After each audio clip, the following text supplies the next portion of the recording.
কৃষি শ্রমিক, সে আজকে জোগাড়দারের কাজ করছে মহারাষ্ট্রে গিয়ে, তামিলনাড়ুতে গিয়ে, অন্ধ্রপ্রদেশে গিয়ে ইমারতি বাড়ির জোগাড়দারের কাজ করছে। এই অবস্থা তৈরি করবার জন্য তাই আপনারা এখানে আছেন, আপনাদের অভিজ্ঞতা আছে। আগে তো ক্লাবের ছেলেরা, আমাদের গ্রামের মানুষেরা, হিন্দু বুঝি না, মুসলিম বুঝি না, অন্য কোন শিখ পাঞ্জাবি বুঝি না, যারা আমরা আছি সেখানকার বাসিন্দা সবাই চাঁদা তুলে দুর্গোৎসব হতো।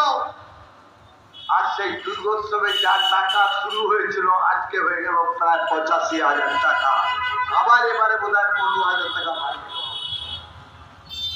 সরকার